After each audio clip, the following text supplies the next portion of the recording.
Welcome back everyone. R arrow की जो series चल रही थी अपनी हिस्ट्री वाली एनसीईआरटी की, नेक्स्ट टॉपिक है उसमें द रिवोल्ट ऑफ 1857। 1857 का विद्रोह इंपॉर्टेंट टॉपिक है एग्जाम के लिए। और प्रैक्टिस सेट नंबर ये होने वाला है 46। 45 अभी तक हो गए हैं, प्लेलिस्ट उसकी बना रखी है, वहां पर आप टेस्ट नंबर 1 से लेकर 46 तक पहुंच सकते हैं। डिस्क्रिप्शन बॉक्स में लिंक है उसका। चलिए स्टार्ट करते हैं। क्वेश्चन नंबर 1, 1857 के विद्रोह के प्रमुख कारण थे। देखिए 1857 का जो रिवॉल्ट हुआ था उसके सामाजिक कारण थे, आर्थिक कारण थे, राजनीतिक कारण थे, धार्मिक कारण थे। पहला यहाँ पर लॉर्ड डलहौजी द्वारा अवध का विलय कर लिया जाना, बिल्कुल है ये, ठीक है। राजनीतिक कारण है, प्रशासन के निचले स्तर पर व्याप्त भ्रष्टाचार। सामाजिक कारण है, अंग्रेज जो थे वो देश का आर्थिक शोषण कर रहे थे। आर्थिक कारण है, तो सारे के सारे हो गए 1 2 3। जो मेन तात्कालिक कारण था वो क्या था? धार्मिक कारण। ठीक है, वो जो अफवाह फैल गई थी चर्बी वाला कारतूस है एनफील्ड राइफल में।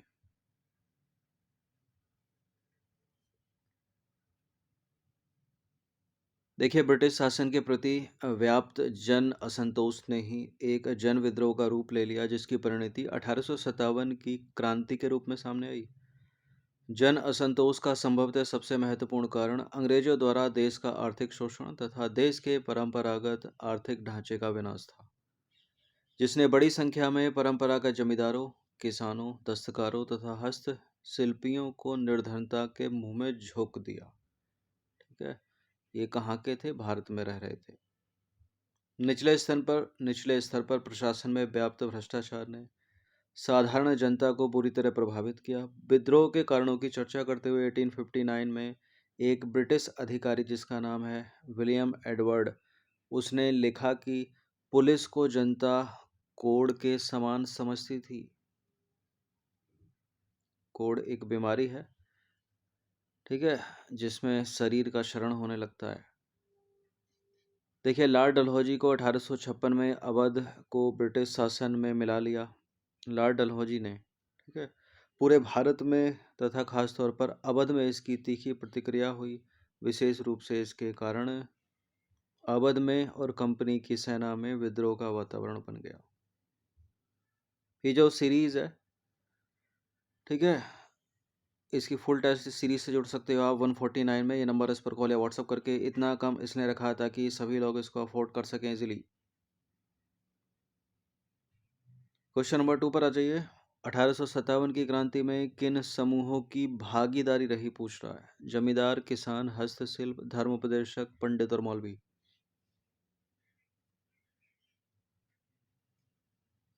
1857 की क्रांति में भागीदारी दे रहे थे, यानी अंग्रेजों के खिलाफ थे, ब्रिटिश शासन के खिलाफ थे। जमींदार, किसान, हस्तशिल्पी, धर्मोपदेशक, पंडित और मौलवी सभी। तो इसका आंसर हो जाएगा ऑप्शन नंबर डी, उपरोक्त सभी। देखिए 1857 की क्रांति में लाखों लाख किसान, दस्तकार तथा सिपाही एक साल से अधिक समय तक बहादुरी से लड़े। अंग्रेजों द्वारा अपनाई गई आर्थिक नीति ने बहुत बड़ी संख्या में किसानों को, दस्तकारों को, हस्तशिल्पियों को और साथ ही बड़ी संख्या में परंपरागत जमींदारों तथा मुखिया लोगों को निर्धनता के मुंह में झोंक दिया। भारत में अंग्रेजों का अधिकार जमने से जो लोग सांस्कृतिक गतिविधियों के जरिए जीविका कमाते थे वो भी बर्बाद हो गए। भारतीय शासक कला और साहित्य के संरक्षक थे और विद्वानों, धर्मगुरुओं तथा फकीरों आदि की सहायता करते थे। जब देसी शासकों पर अंग्रेजों का अधिकार हो गया तब लोग इन पर निर्भर थे और गरीबी के चंगुल में जा फंसे। धर्मोपदेशक, पंडित और मौलवियों ने जो ये महसूस कर रहे थे कि उनका पूरा भविष्य खतरे में है, विदेशी शासन के प्रति घृणा पैदा करने में महत्वपूर्ण भूमिका निभाई। तो डी हो जाएगा सारे के सारे। क्वेश्चन नंबर 3 पर आ जाइए। जब 1857 की क्रांति हुई उस समय भारत का गवर्नर जनरल कौन था? Lord Canning. कई बार एग्जाम्स में पूछा गया है प्रश्न। देखिए 1857 के समय भारत का गवर्नर जनरल लॉर्ड कैनिंग था। वह 1856 से 1860 तक भारत का गवर्नर जनरल रहा। बाद में वह भारत का वायसराय बन गया।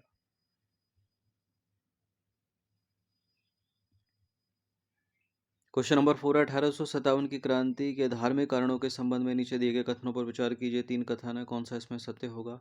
ईसाई मिशनरियों द्वारा हिंदू तथा इस्लाम धर्म पर तीखा प्रहार करना, मंदिर और मस्जिदों की जमीनों पर कर लगाना, ब्रिटिश सरकार द्वारा भारतीय समाज सुधारकों की सलाह पर सामाजिक कुरीतियों के विरुद्ध कानून बनाना। देखिए, पहला भी है, दूसरा भी है, तीसरा भी है, तीनों के तीनों हैं। ऑप्शन नंबर डी है इसका आंसर, उपरोक्त सभी।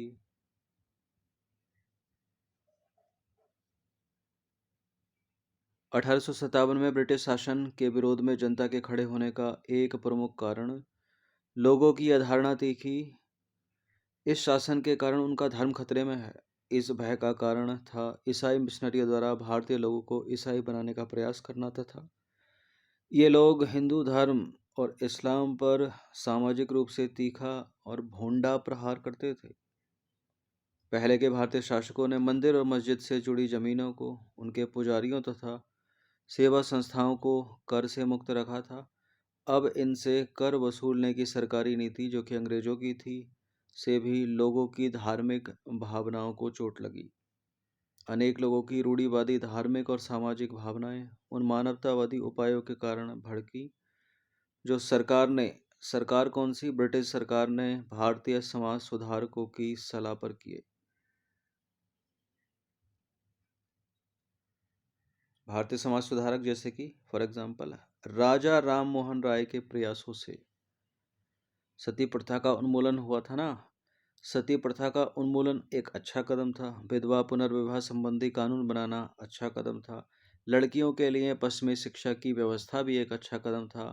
ठीक है, ये कदम तो अच्छे थे, लेकिन इन लोगों को ऐसे अनधिकृत हस्तक्षेप की तरह लगे। इन लोगों को, इनको भारतीय लोगों को ये कदम, जो कि भारतीय समाज सुधारकों के द्वारा अंग्रेजों के साथ या ब्रिटिश शासन के साथ मिलकर उठाए गए थे, ठीक है, नागवार गुजरे।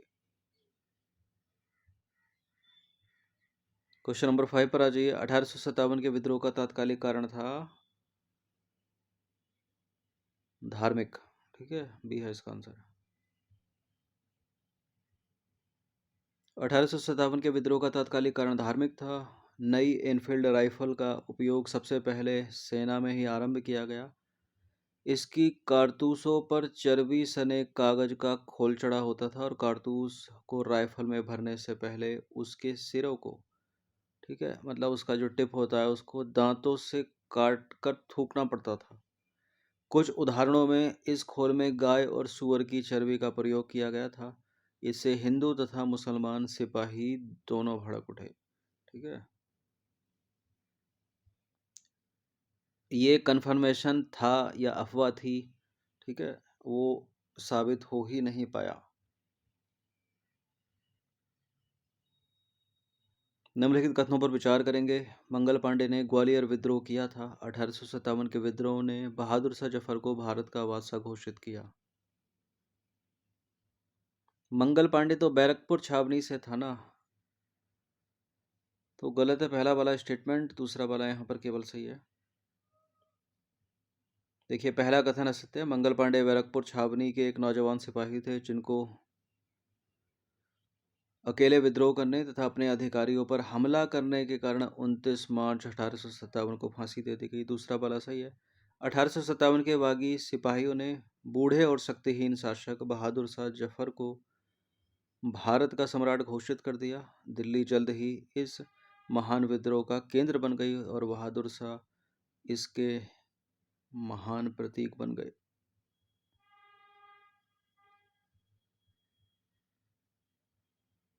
क्वेश्चन नंबर 7, दिल्ली में प्रतीक रूप में विद्रोहियों के नेता बहादुर शाह थे, बादशाह बहादुर शाह थे, परंतु वास्तविक नियंत्रण एक सैनिक समिति के हाथों में था। इस समिति का प्रमुख कौन था? इस समिति का प्रमुख था जनरल वक्त खां। Option number A.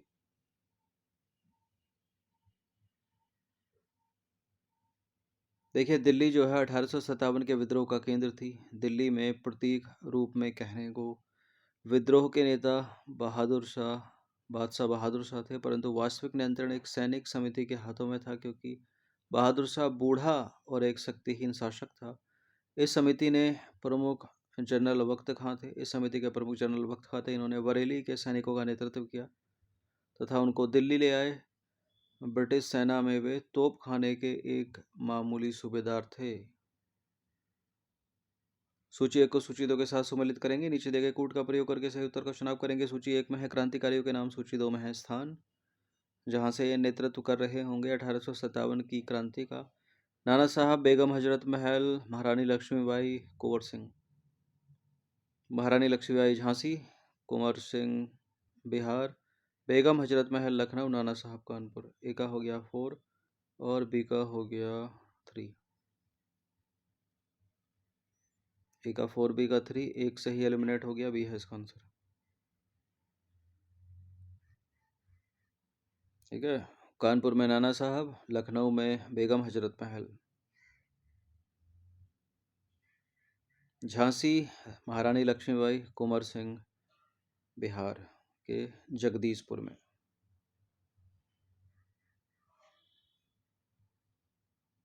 1857 के विद्रोह के संबंध में कौन सा कथन असत्य है, मतलब इनकरेक्ट स्टेटमेंट है। बंगाल के जमींदार विद्रोह के समय अंग्रेजों के वफादार बने रहे। तात्या टोपे झांसी की रानी लक्ष्मीबाई की तरफ से अंग्रेजों से लड़े। विद्रोहियों ने अंग्रेजों के खिलाफ चर्बी वाले कारतूस का प्रयोग किया था। मद्रास, बम्बई, बंगाल तथा पश्चिमी पंजाब विद्रोह से अप्रभावित रहे। दूसरा वाला करेक्ट है, डी वाला भी करेक्ट है। अब इनकरेक्ट होगा या तो पहला या तीसरा। पहला वाला भी करेक्ट है, सी वाला गलत है। तात्या टोपे तो कानपुर से थे, झांसी की रानी झांसी से, लक्ष्मीबाई यानी, तो दूसरा सी वाला गलत है, ये वाला।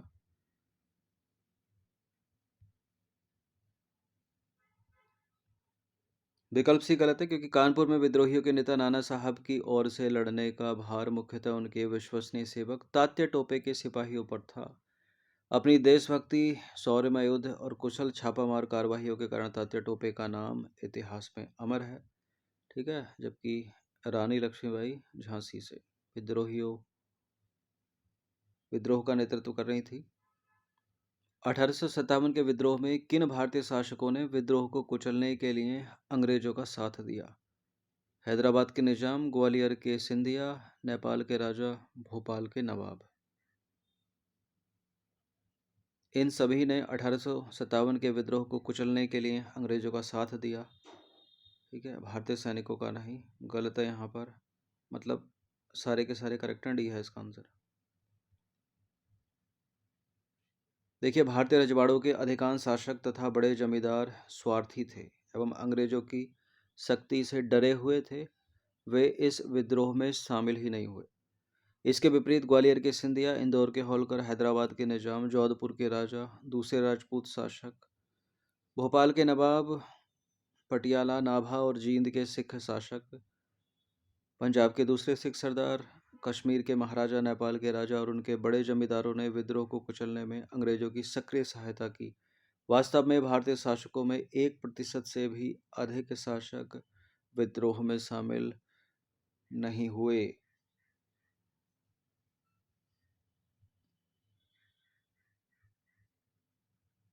क्वेश्चन नंबर 11 पर आ जाइए। 1857 के विद्रोह के दौरान अंग्रेजों ने सबसे पहले किस शहर पर दोबारा कब्जा किया?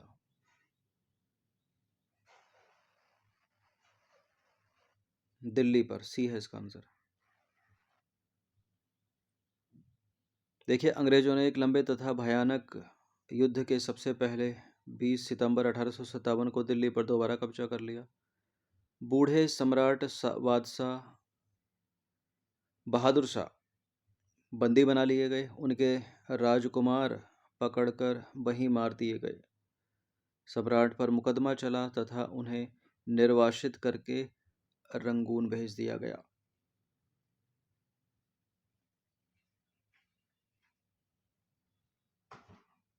1857 का ये जो विद्रोह था, ये असफल हो गया था। इसकी असफलता के प्रमुख कारण क्या थे? 4 कारण है यहाँ पर, कितने हो सकते हैं इसमें? देखिए, यह भारतीय समाज के सभी अंगों तथा वर्गों को अपनी चपेट में नहीं ले सका। यह विद्रोह भारत के सभी भागों में नहीं फैल सका। विद्रोह सत्ता पर अधिकार के बाद लागू किए जाने वाले सामाजिक विकल्प से रहित था। विद्रोहियों का अति राष्ट्रवाद की भावना से प्रेरित होना। देखिए, उस समय जो विद्रोही थे वो अति राष्ट्रवाद की भावना से प्रेरित नहीं थे। तो थर्ड वाला यहाँ पर जो है इनकरेक्ट है। तो जहाँ जहाँ थर्ड है, सॉरी, जहाँ जहाँ फोर्थ है वो होगा नहीं। चौथा वाला स्टेटमेंट किस में, एक में है, दो में है, दो एलिमिनेट हो जाएंगे। चूंकि तीसरा वाला भी करेक्ट है, विद्रोह सत्ता पर अधिकार के बाद लागू किए जाने वाले सामाजिक विकल्प से रहित था। तो इसका आंसर हो जाएगा बी, 1 2 3। 1857 के विद्रोह की असफलता के कारण 1857 के विद्रोह को जनता में व्यापक समर्थन प्राप्त था। फिर भी यह पूरे देश को या भारतीय समाज के सभी अंगों या वर्गों को अपनी चपेट में नहीं ले सका। इस विद्रोह में केवल बेदखल तथा असंतुष्ट शासक जो 1% से भी कम थे वही शामिल थे। इसके अलावा उच्च तथा मध्यम वर्गों के अधिकांश लोग विद्रोहियों के आलोचक थे। आधुनिक शिक्षा प्राप्त भारतीयों ने भी विद्रोहियों का साथ नहीं दिया। विद्रोही जिस प्रकार अंधविश्वासों का प्रयोग करते या प्रगतिशील सामाजिक उपायों का विरोध करते, उससे ये भारतीय बिदक कर दूर हो गए। इसी तरह बम्बई, कलकत्ता, मद्रास के बड़े जमींदारों ने भी अंग्रेजों का साथ दिया। कारण क्या था? उनका अधिकांश मुनाफा अंग्रेज व्यापारियों के साथ होने वाले विदेशी व्यापार या तथा आर्थिक संबंधों से होता था। ठीक है, ये कारण था। 1857 का विद्रोह दक्षिण भारत तथा पूर्वी और पश्चिमी भारत के अधिकांश भागों में नहीं फैल सका क्योंकि इन क्षेत्रों में पहले ही अनेक विद्रोह हो चुके थे। और क्या क्या? विद्रोहियों के पास आधुनिक अस्त्र शस्त्र तथा अन्य युद्ध सामग्री का अभाव था। सिपाही बहादुर तथा स्वार्थ रहित तो थे, मगर उनमें अनुशासन की कमी थी। विद्रोहियों के पास भविष्योन्मुख कार्यक्रम, सुसंगत विचारधारा, राजनीतिक परिप्रेक्ष्य या भावी समाज और अर्थव्यवस्था के प्रति एक स्पष्ट दृष्टिकोण का अभाव था। विद्रोह सत्ता पर अधिकार के बाद लागू किए जाने वाले किसी सामाजिक विकल्प से रहित था। ठीक है, तो तीसरा वाला भी करेक्ट हो गया। चौथा वाला गलत है, फोर्थ स्टेटमेंट। भारत इस समय आधुनिक राष्ट्रवाद से अपरिचित था। विद्रोहियों में अपने क्षेत्र या राजसत्ता के प्रति प्रेम अधिक था। किसी अखिल भारतीय हित की चेतना का उदय अभी नहीं हुआ था। ठीक है, धीरे धीरे आप हिस्ट्री पढ़ेंगे तो ये चीज़ आगे देखने को मिलेगी। क्वेश्चन नंबर 13 पर आ जाइए। 1857 के विद्रोह का आरंभ कहाँ से हुआ? वैसे तो हम जो सीरीज करा रहे हैं, कुछ जो बात के टॉपिक को पहले ही कवर करा दिए हैं। 1857 का विद्रोह मेरठ से हुआ था, डी है इसका आंसर। ठीक है, समय आगे बढ़ेगा। गांधी जी लौटेंगे दक्षिण अफ्रीका से। बिहार के चंपारण में पहला सफल सत्याग्रह, चंपारण सत्याग्रह।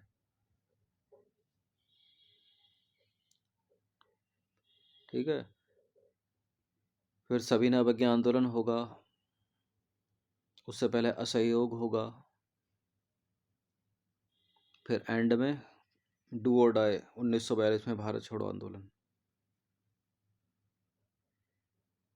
देखिए, विद्रोह का आरंभ 10 मई 1857 को दिल्ली से 36 मील दूर मेरठ में हुआ। फिर यह तेजी से बढ़ता हुआ पूरे उत्तर भारत में फैल गया। 1857 का विद्रोह जल्द ही उत्तर में पंजाब से लेकर दक्षिण पश्चिम में राजस्थान तक एक विस्तृत भूभाग इसकी चपेट में आ गया। तो इस टॉपिक से निकलते हैं 13 प्रश्न। एक्सप्लेनेशन बड़ी थी, बड़े स्टेटमेंट थे, इनकी प्रैक्टिस कर लीजिएगा। फुल सीरीज से जुड़ सकते हैं आप, पीडीएफ फॉर्मेट में आपको मिलेगी जैसे एग्जाम हॉल में प्रश्न पत्र आता है। 149 में पूरे साल के लिए सिविल सर्विसेज स्टडी चैनल को सब्सक्राइब रखिएगा, प्रैक्टिस करते रहिए हर दिन। धन्यवाद।